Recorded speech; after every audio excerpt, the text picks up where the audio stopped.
So today we're jumping into emotions. So I'm excited about that. I love this section, and I think it's a radically important section because as mothers of boys, one of our fears is that we are raising, one of our fears is that what is going to happen to our sons as young men? Are they going to be those ones that are kind of chauvinistic, rude, disrespectful for women, or belittling, and we really are the moms that are saying, no, we absolutely don't want that. So emotional life of boys obviously includes our emotions. So that goes without saying. So the first thing we're going to do is start off in the way I actually do love to start off, was reminding ourselves to come present and be here now, reminding your mind, your body, your heart, that you have set this time aside. Firstly, just checking in with our bodies. So feel your feet on the floor, your butt on the chair. Be aware of your breath. And let's bring consciousness to breath. So this incredible consciousness and awareness we have, that we can be sitting here looking at each other and yet be aware of our breath and bring conscious awareness to our breath. So that's a deep breath in and a kind of sigh out. Another deep breath in and a sigh out. And for just a moment, let's just close our eyes, because the question that I need to ask all of you is, how are you feeling? So you need to close your eyes because the screen kind of pulls us in so visually. And so to have in a moment, just for a second or two, is to feel that breath of yours and say, how am I feeling? How am I feeling physically, emotionally? How am I feeling mentally? And what's the kind of general atmosphere of things right now around me? So how is that feeling? And then just being aware of that. And then take a breath, just let it all go. Coming back in here, opening our eyes, joining with where we are at. So someone saying, I'm present. So what does it mean to be present? What does it mean? To be truly present is quite a miracle, okay? I just need to let you know, to be truly present is quite a miracle. And anyone who does yoga, any form of yoga, even if it's just yoga for exercise, would have been told yoga is about being aligned. Yoga is about being aligned mentally, emotionally, physically, soulfully. So it's about our whole state becoming aligned. And then you can be really present. We can, though, however, not be aligned and yet be centered. That is possible because our energy center sits in the center of our body. And you can decide, I'm going to remain centered. This is a tough situation. I'm feeling angry. I'm feeling frustrated. I'm feeling tired, but I can still be centered. So centered is a great word for us, and a word I'd like you to learn for yourself today, and help your boy to feel centered, connected to himself, connected to his own energetics of the day, and yet a lot of stuff could be going on around. And if we can stay centered, then there's a possibility that we're not just swept away by other people's feelings or the tensions in the room or the tensions. It's possible, but we can do it. And you could do it at any point. And a reminder that to be centered or to be present or to be connected to a greater awareness literally can take a minute. You could be at the traffic light and just pause and say, all right, let me check in with my center, let me check in with my breath, and let me check into a greater presence, a greater faith, a greater awareness. That's possible. We can do that in a second. I'm hopping on because it's radically important for a teenager to know that his thoughts affect his emotions. and his emotions affect his thoughts, and that they can be disconnected. It's possible, but most often the one is just feeding into the other. It's also connected to our physicality. So right now, if all of you are sitting here right now, and I want you to really tense either your shoulders or your tummy or your butt, just really tense it. If you stayed like this and you held this position and then held it and held it and held it, it will eventually influence your emotional state and then your mental state. And why does that happen, that we can't separate out like that, even though we do, because we do get very disconnected. I'm in 2 minds, not sure how I'm feeling, my feelings are swinging. We can feel all those unsettled things. So it is possible to be in a disconnected, more sort of fractured state.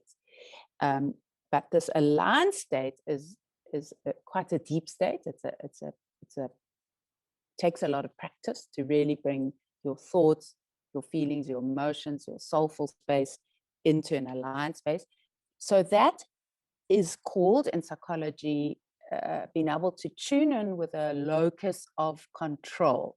And a lot of psychologists used to use this word a lot. It's probably a bit of a 90s phrase. So it's locus of control means that we are able to feel that we can bring ourselves into a circumstance and influence ourselves, and we're not just swept away by the tide.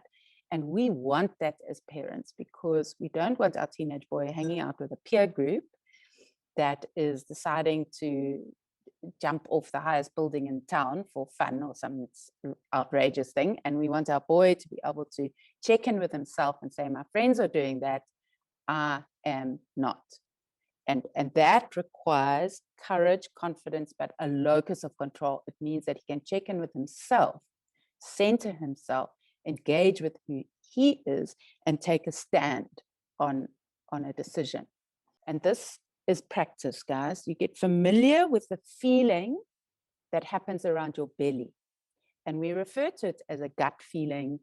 The yogic traditions or the more Eastern philosophies would talk about, the hara or the energy center, the chi that exists in the center of our body. Our life force could be a word that we could use. And that takes checking in with every day. So let's just check in with it right now. So you feel your feet on the floor, your butt on the chair again. You can look down or close your eyes. And now you begin to breathe in and out of your belly. And please teach your boy to do this. Even if he's not speaking to you right now, you just say, I want to teach you this. I don't care if you like me, don't like me, whatever. I'm just going to teach you this. So sit on the floor, feel your butt on the chair, feet. Now breathe in and out through the belly. So it takes quite a deep breath to really sort of feel that you can breathe right down into your belly. And then imagine breathing in and out from your belly button. Just imagine breathing in and so it brings your awareness down like an elevator going down. And if you're really doing it, you'll begin to feel this kind of weight of your body, the heaviness of your body. So you're breathing in and out through the belly button. Then rest your hands on your belly. Just say, all right, here's a kind of gravity center of my body. And a lot of wisdom traditions are telling me that this is my energy center. And any of you who have done any dance training, modern dance, ballet, would know that you come back here. Okay, so now just open your eyes, and there's a sense of sort of getting familiar with just feeling in there. So I'd like you to practice today, talking to someone else, but bringing your awareness there, centering yourself in the center of your body. And even if it means just putting your hand there while you're talking to someone, center there. Then once you've done that basic physical thing, saying, let me show up for myself and my energetic self, and let me be here for me. Once we've done that, then you can layer it with other things like, okay, what do I value right now? Can I value being kind? Can I value being energetic? Can I value being excited? Can I value being adventurous? You know, and stand on that right now and really value it and see it as important to my state. So that you can layer it like that.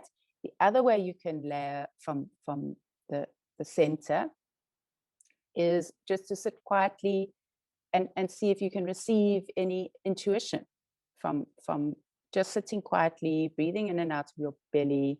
Can I be quiet enough just to receive right now? So that's another way you can use it.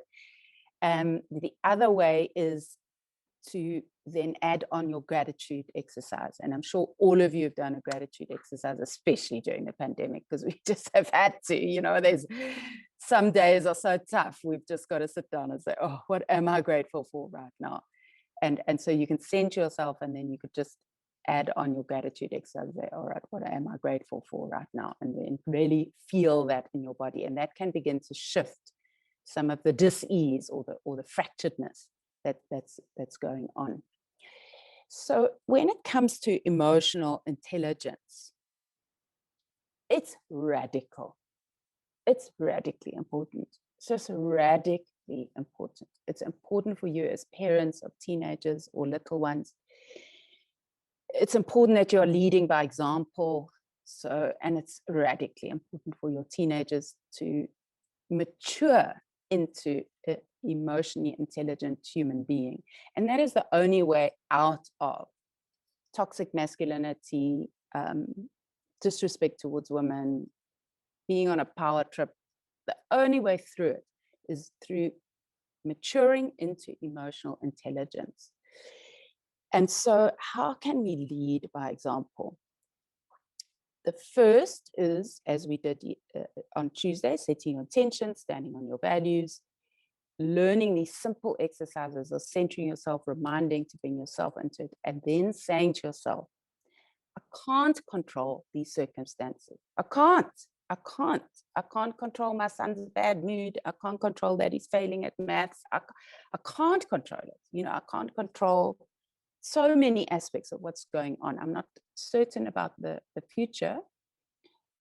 However, my attitude I can control. So this is the thing that we need to keep coming back to ourselves and to our teenagers.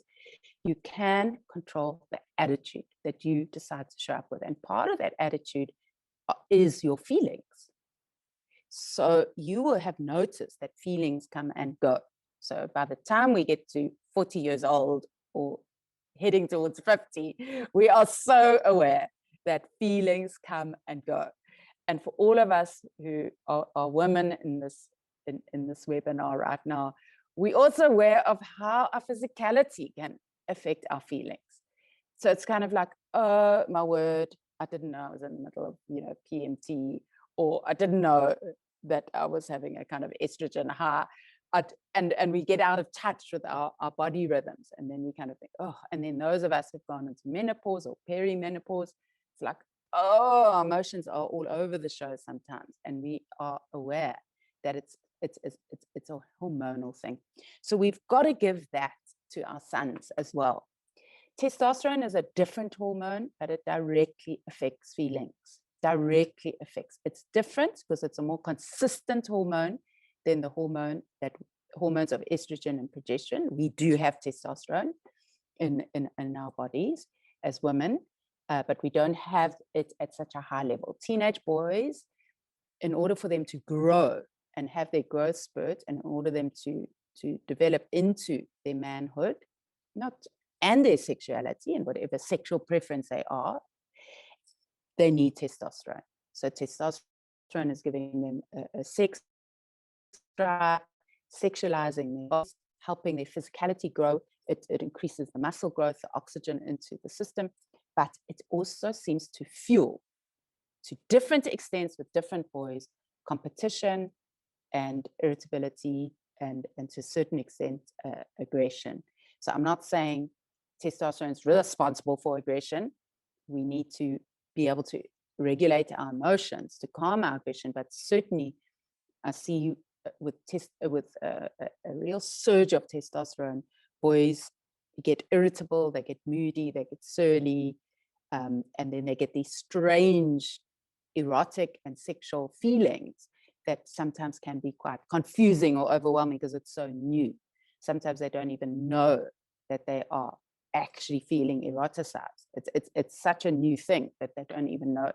And that's why boys like to club together as well. So if you then see this boys club starting, because they're sharing this kind of game and knowledge of testosterone. And when boys club together, actually raises testosterone. And most boys enjoy the feeling of increased testosterone because it feels like a life force. It helps them feel powerful. And they also, and the other thing that testosterone does is that men and boys deal with their emotions by being task driven. And testosterone plays a role in that. So we've seen over and over, give someone testosterone, they tend to want to be task driven.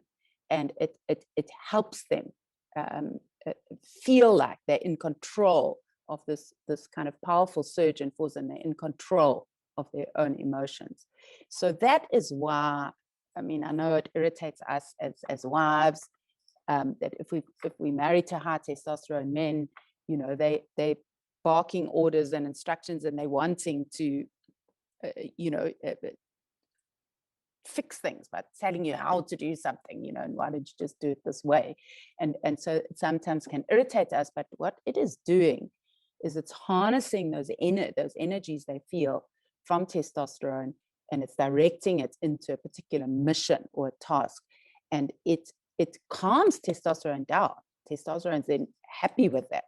If you try and pull a boy all the time into deep conversation,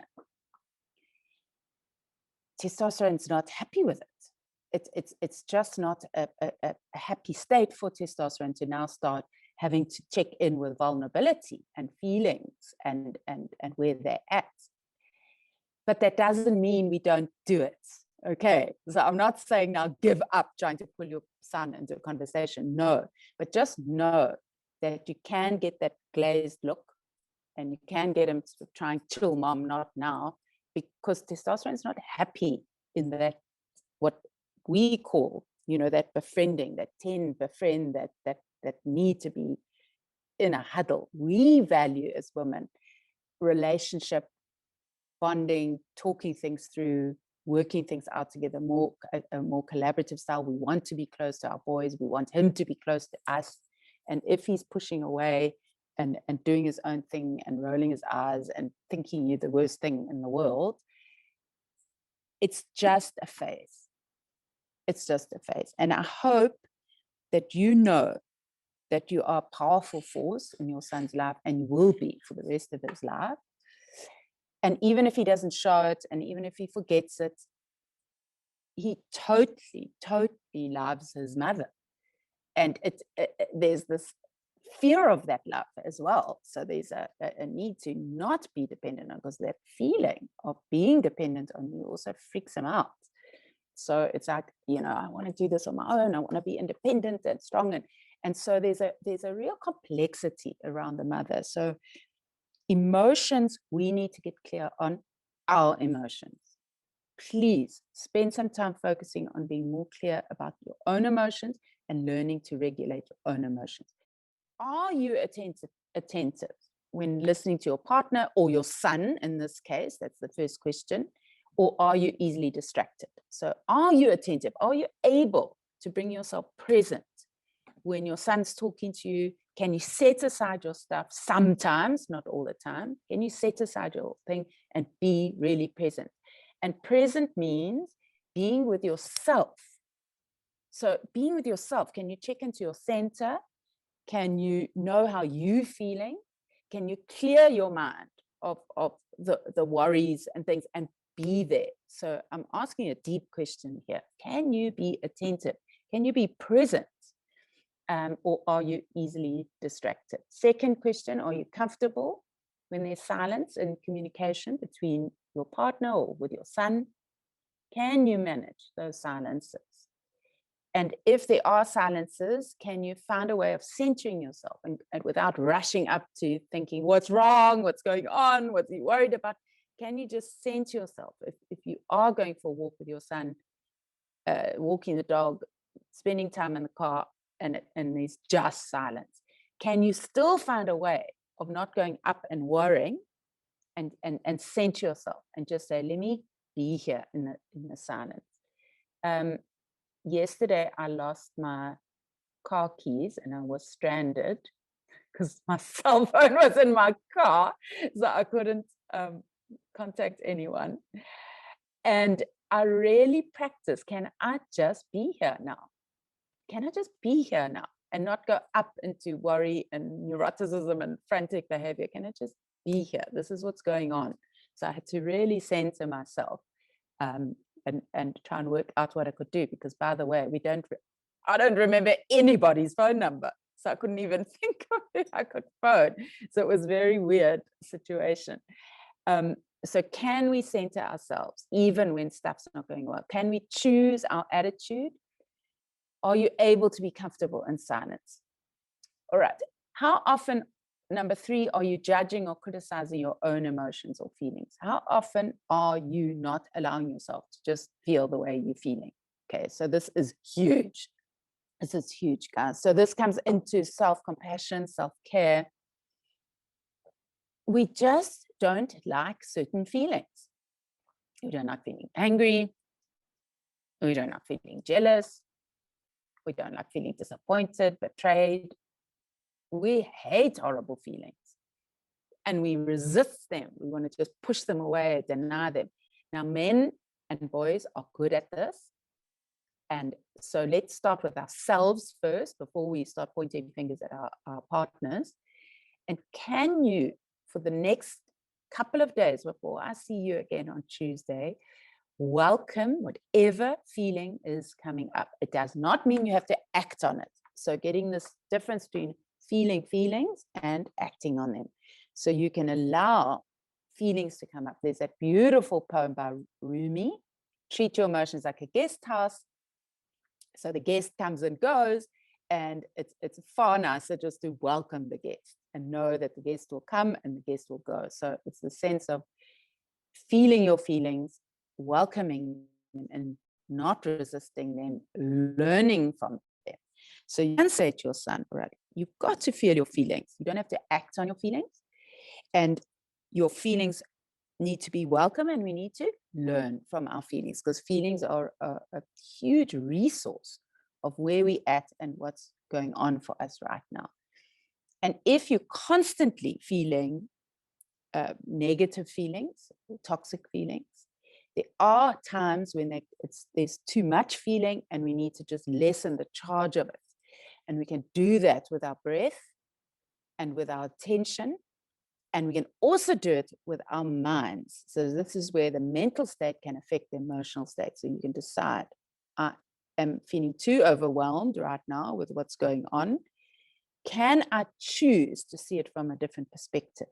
Can I choose a different perspective right now? And one of the perspectives that is great for teenage boys is simply to ask, what can I learn from this circumstance right now? Can I learn? What is useful? What is the takeout value of this particular circumstance? And what could I do next time this sort of thing shows up again? So what can I learn, and what could the plan or the steps be for if this feeling comes up again or the circumstance comes up again? So we use our mental perspective. The other thing we can do is use our imagination and find the image of a better outcome, an image of a better outcome. Do you listen to your gut feeling when making important questions? How do you check in? Not only with your intuition, but with your gut feeling. And this is great for teenage boys. Teenage boys have strong gut feelings. And it's important for them to go to that energy center, check in what feels right, what feels wrong, what does feel right. Now, for us as women, I can tell you, you will not be able to check into your intuition if you're not able to calm your nervous system down.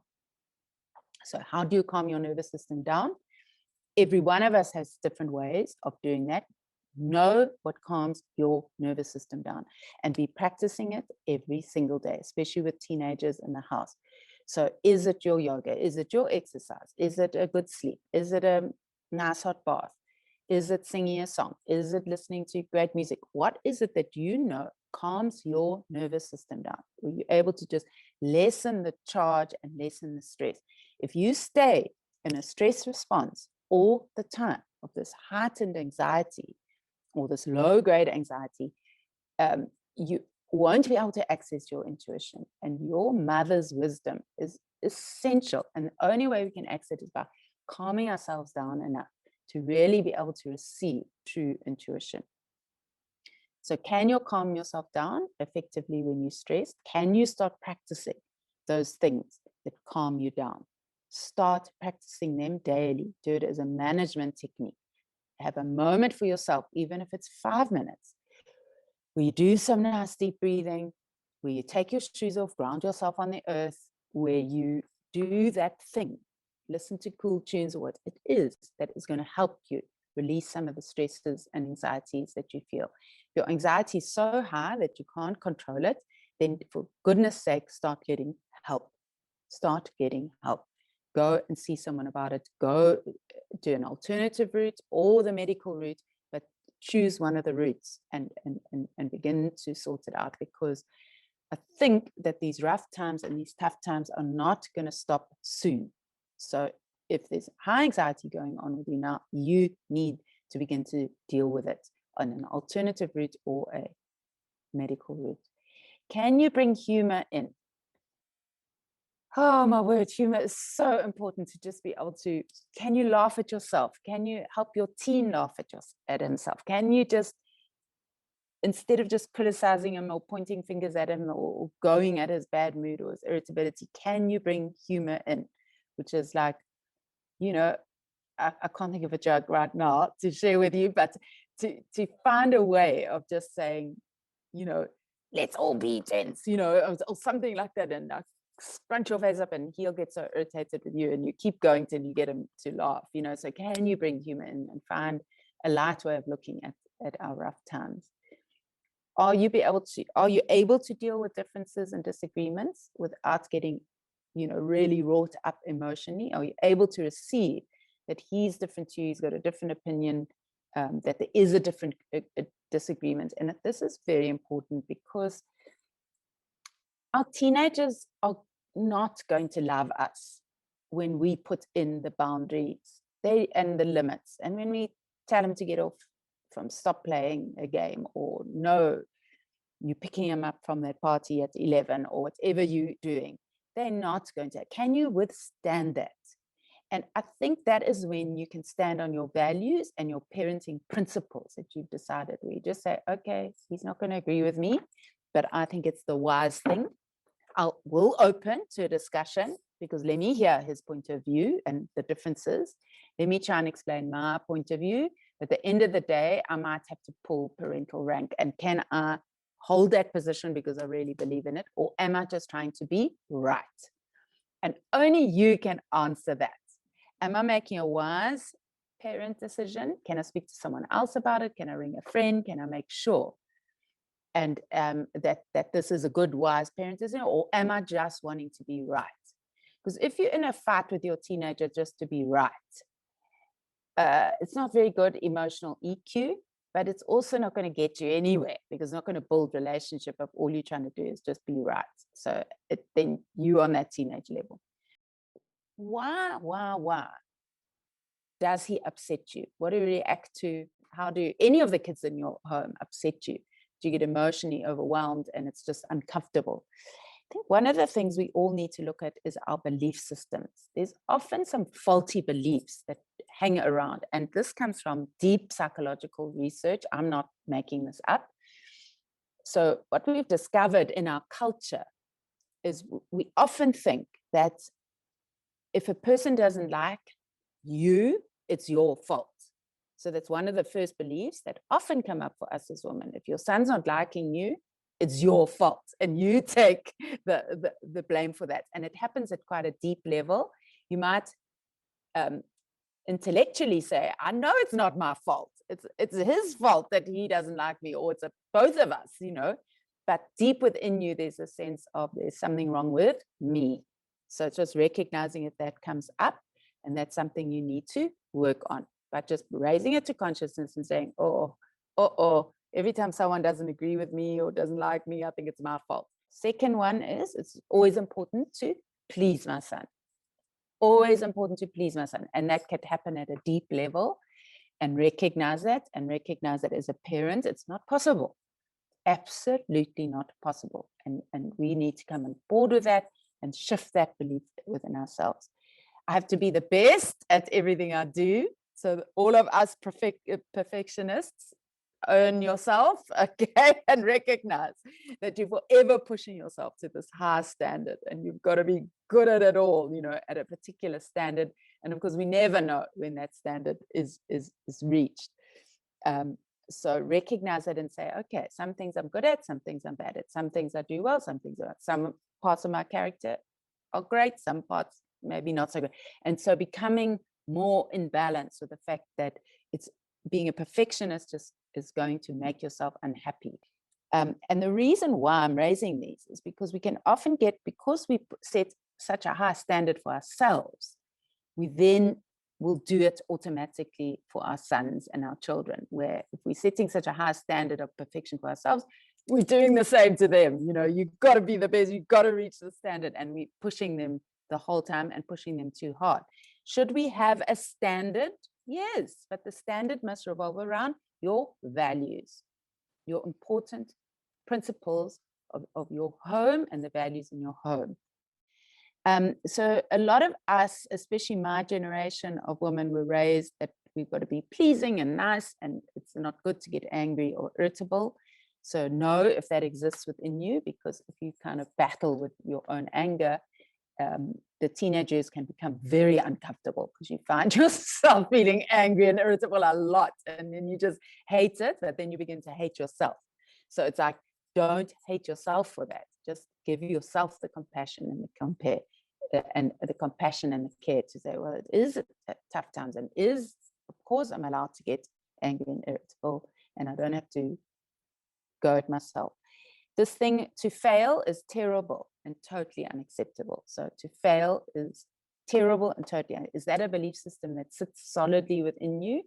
And are you driving yourself at that standard and your son? So these things, because we hold these belief systems, here's the connection between the mind again and the emotion. So if I hold this belief system, to fail is absolutely terrible and unacceptable, that's going to drive my emotional state when things go wrong. All right, someone sent us a Brené Brown quote. Brené Brown's my favorite. So any of those Brené Brown books out there are great for self-help. Brené Brown says being a perfectionist is okay if it's about self-improvement or striving for excellence. However, many of our perfectionist problems lie in being worried about what other people think. Okay, awesome reminder. So I think Brené Brown's assessment all the time and finds it helps me decide whether to pursue or abandon my perfectionist thoughts. Awesome. Thank you so much, Sarah. So Sarah's saying, if you feel that you do need this self-improvement, and so you're working at a particular standard, that's a really good project for yourself. And so knowing the difference when you're being a perfectionist because you're worried about other people, or you're wanting approval, or you're wanting affirmation, and you're just doing stuff to get this approval and affirmation from someone else, well, maybe that's not such a good idea to do it. So thank you for that. That was an awesome reminder. So from an emotional point of view, we worry about a boy being irritable, angry, rude, being driven with a sort of toxic masculinity, and we don't want that to show up, of him being belittling or bullying. Don't fall for that thing that boys will be boys. Don't fall for that, because then we're just allowing and promoting this idea that testosterone is king, and when testosterone's flying, let it lead the way. No, it does not need to lead the way. Our boy can find balance even in his testosterone flurry. One thing I do want to point out is this thing with boys that they do tend to push themselves into a pecking order, that the high testosterone and the bigger boys, especially during the early teenage years, become the cool boys and often are the ones that lead. That's just for a period of time. And you can even name that and point it out. You could say, I find it interesting that it's the big boys that are seen as the cool boys, you know. I wonder why. So you could just point that out. Second thing is this idea of being the silent, independent, self-motivated, strong boy without any fear or vulnerability. That's still happening in our patriarchal society. It's still being promoted. And it does tend to cut boys off from their emotional life. And they think that having emotions of vulnerability, fear, jealousy, confusion is weak. And we'll see it, we can see it in our husbands who were raised in a traditional way. So if your partner was raised in a traditional way, he may still not be able to go to vulnerable feelings because it feels weak. So he's got to always show up as this big, strong man. So it's important for us just to be aware of that, because the more we're aware of that as women, and we're saying, like, you know, we don't have to buy into these stereotypes. Feeling vulnerable, feeling alive to your feelings is a good human thing to do. It's a human, it shows you that you're alive to be a human being. And it's more healthy for us to feel our vulnerability, show our vulnerability at times when we feel safe, but at least feel our vulnerability and check in with it ourselves. Then I wanted to raise this thing that we are seeing this emotional and mental difficulty around the world. So higher rates of emotional and mental imbalances are showing up. And part of this kind of depression and anxiety that is coming up, I think for our boys, it's important for them to be able to work with their bodies and know what calms their nervous systems down. So find the things that help your boy find the things that he knows calms his nervous system down. He's going to probably tell you it's gaming. And to some extent, it is a thing for boys that they can sort of channel their testosterone into this very task-driven game and helps them feel more powerful. So you could agree with him that a certain amount of gaming is okay, but too much then becomes an imbalance. Seeing a movie, yes, it can sometimes just get us away from ourselves and our worries and gives us opportunity to chill. But if we only look into online stuff to calm our nervous system, we're doing our human beingness a disfavor. So reminding him what else is good as a human being in a body that helps us calm our nervous system down. Is it sport? Is it, you know, going for a run? Is it water? Is it swimming? Is it music? What are those things that help our body calm down? And you need to raise that awareness with your son. The other thing is parents expect that teenagers will mature as they age, and along with this, that they manage their emotional outbursts. Part of growing up is learning to A, be patient without complaining. So are we able to kind of withstand certain circumstances, calm ourselves down enough without absolutely complaining and badgering?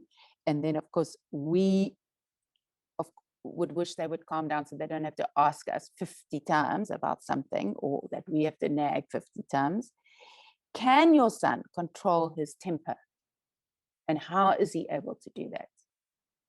Can he control? But can you control your temper? Can dad control his own temper?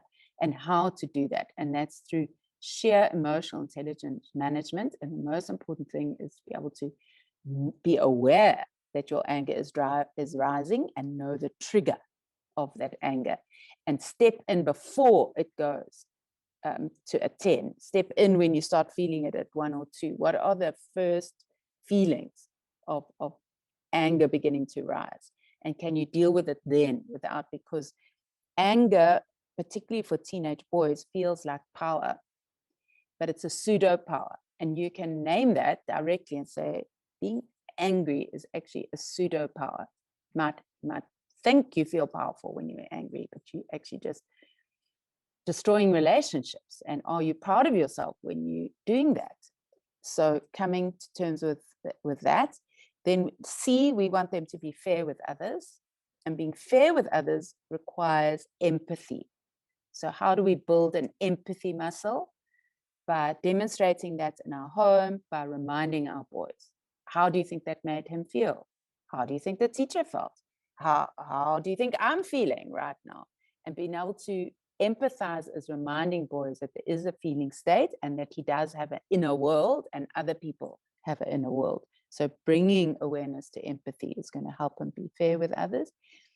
So even those times when we have to force him to say sorry, that's fine. He, at least he's still experiencing the process of stepping in and saying, I'm sorry, even if it's like we drag him to it, say sorry to your sister or whatever. It's because it's a reminder of him that it's important for us to consider others. We want him to be sensitive to the feelings of others, and we want him to be a good sport. So be a good sport, be the one that can go through tough, horrible times and not have the right outcome and still be okay with it. So these are quite hard tasks for teenagers to achieve. So I just want to remind you all as moms, that's a process towards maturity. So we do kind of hold the heart of a boy, and we want to. We want him to like himself, to feel secure. We want to praise him. We want him to know that he's loved and he's cared for. And we do hold that heart of boy. We get angry when someone is bullying him. We get angry if someone's being nasty. We feel his pain. We feel his hurt. So as a mother, for all our children, that goes on. And eventually, during the teenage years, we've got to hand the boy's heart back to himself.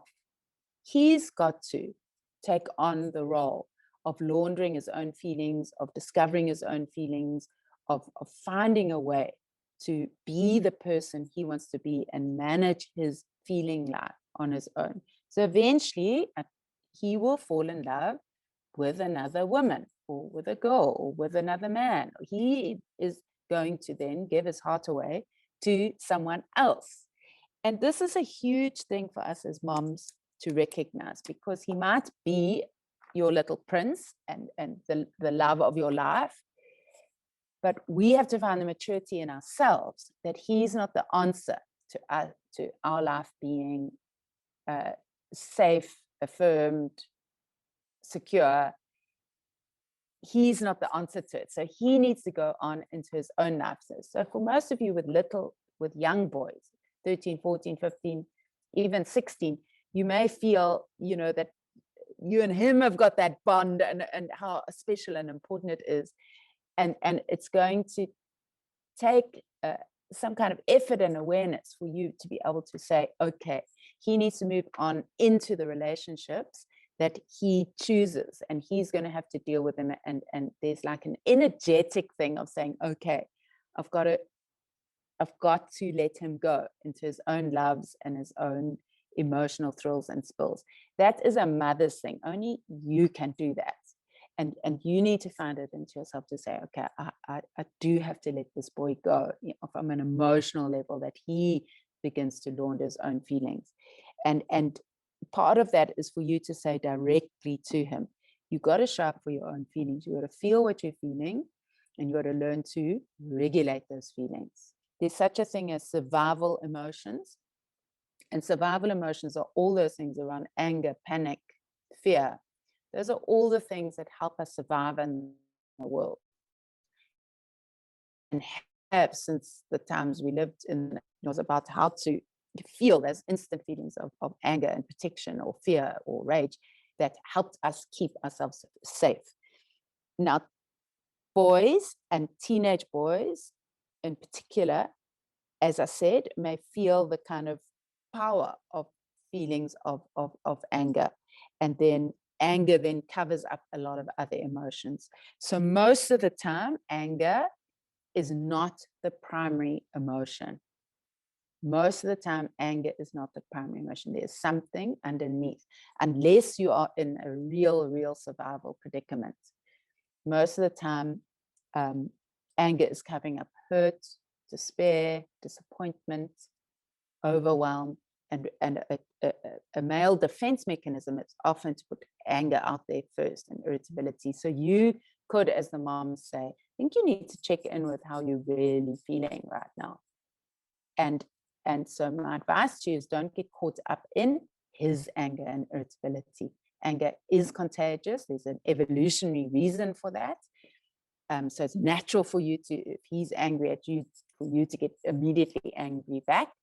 Try and calm yourself down and just say to yourself, I don't have to get caught up in his anger right now. And you can choose to walk away from that. So I highly recommend the count to 10 thing. Highly recommend it. And I hope that you use it a lot, where you just say, I need some time out right now. I need to go and think about this. I'm not going to rise to your anger. I'm going to just go and calm down. The more we can work with positive thoughts, like this too will pass.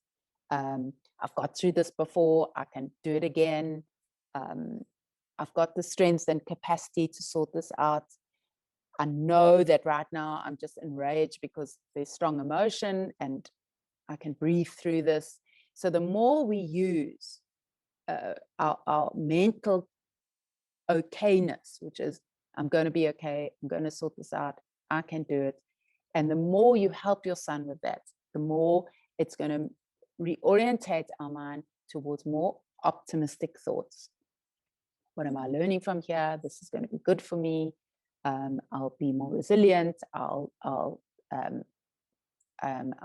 This is going to make me smarter. The more we use optimistic thinking, the better it is on our emotional states. Playfulness, spontaneity, humor, please find that. Again, find it in your homes, help him to find it within himself. That really helps release the charge of high emotion. The can-do attitude, being connected to people we love and care about, building relationship, having meaningful connections really is a huge balm to difficult, stressful emotions. So connectedness, speaking through things, yes, all of that is important. Your son may be wanting to speak through things. So you could suggest to him, why don't you write stuff down? Or why don't you speak to a friend? Or why don't you speak to the adult that you know you can speak to? You don't have to speak to me. Or we could find someone that you want to speak. So that connectedness to be able to talk things through is important. And then, of course, self-love, self-empathy, self-regard. Wow, just so vital for mental health right now. Finding things that you like about yourself, finding your own strengths, that really helps emotional. So some pointers for you. It's not your job to make him happy. Happiness comes from the inside out. I know we're reaching for those happy things out there, but we need to discover that by calming our nervous system down, we can unveil our own contentment within ourselves. Happiness is not a constant state. It comes and goes.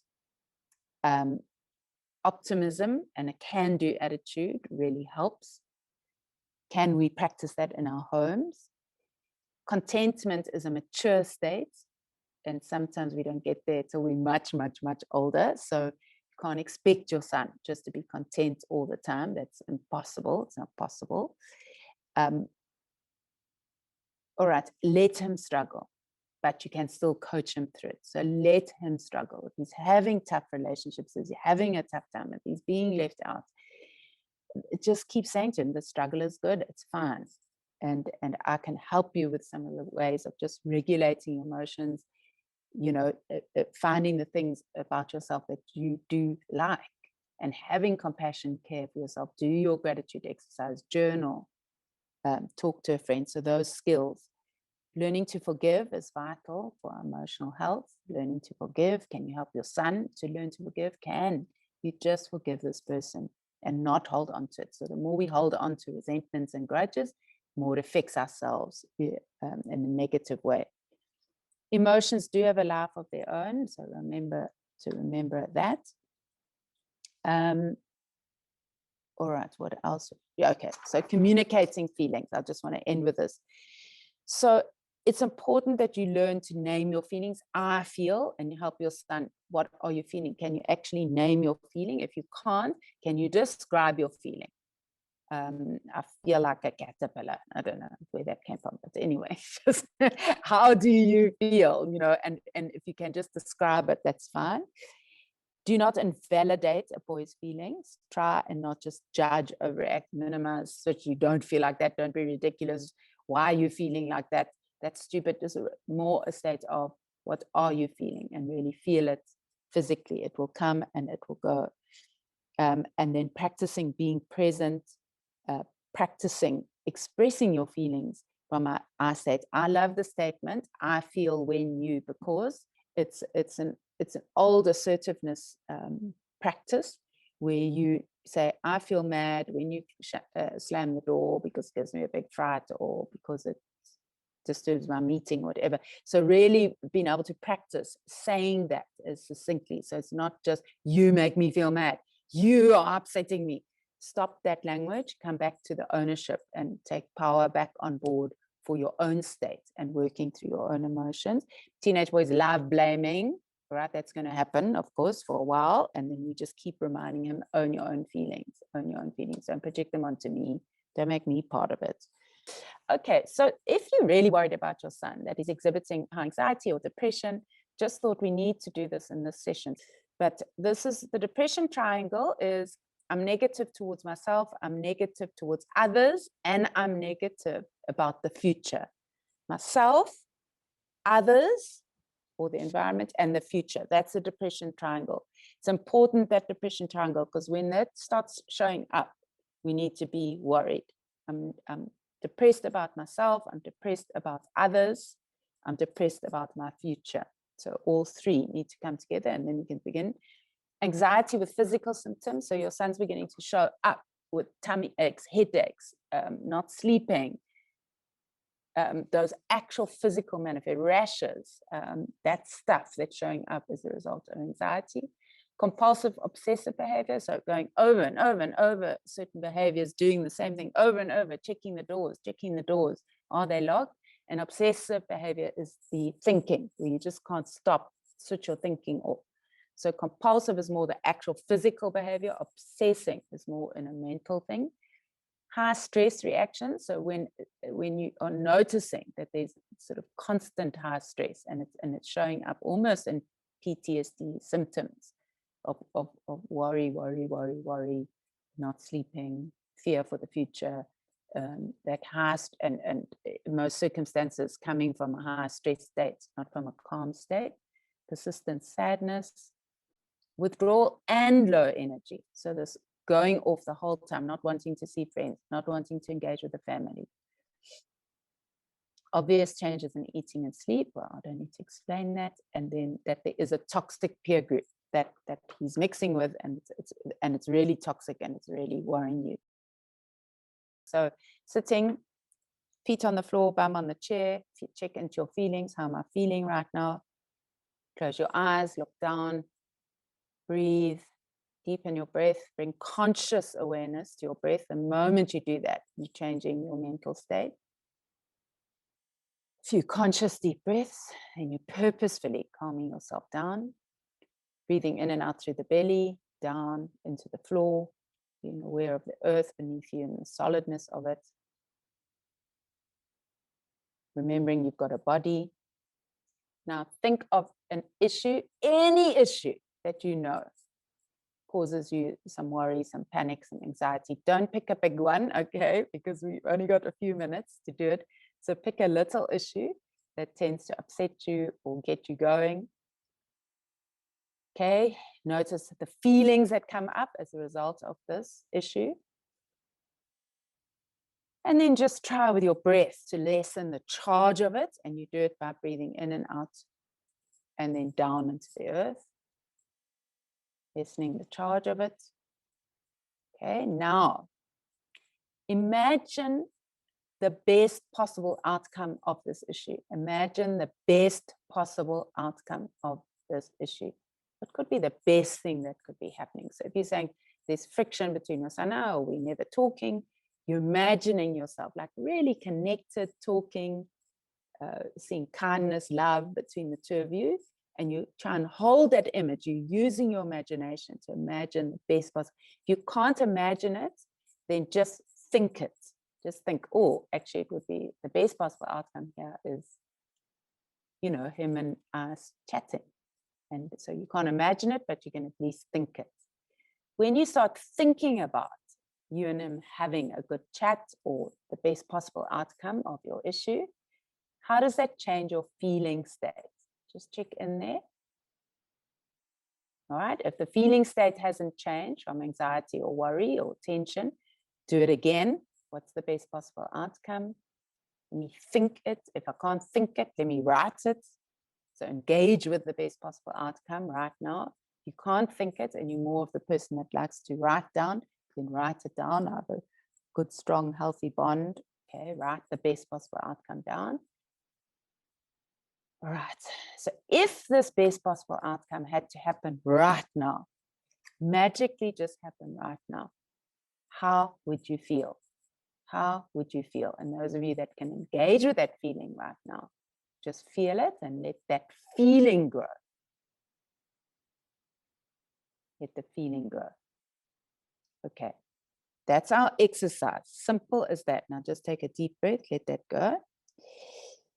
Now, this is a very, very simple exercise to help you engage with a feeling state that feels more positive, that feels more alive. You then would say, okay, now I'm going to hold that feeling state, not the imagination, because that's a lie. It's not happening right now. But I'm going to hold the feeling state, which is the outcome possibility and how it makes me feel. I'm going to hold that feeling state next time I deal with this issue. And it's the feeling state that is the important thing to begin to practice, because it will then begin to change the entire energy of that circumstance. So there wasn't much time to do this. I'm really sorry, but it's a very good exercise for you. And it's an exercise I taught my sons, and it helped them for their exams. It helped them in their sport to be able to imagine the best possible outcome, then conjure up the feelings, and then stay with the feelings, and then walk into that exam room with those more positive feelings. Okay, so I hope that helps.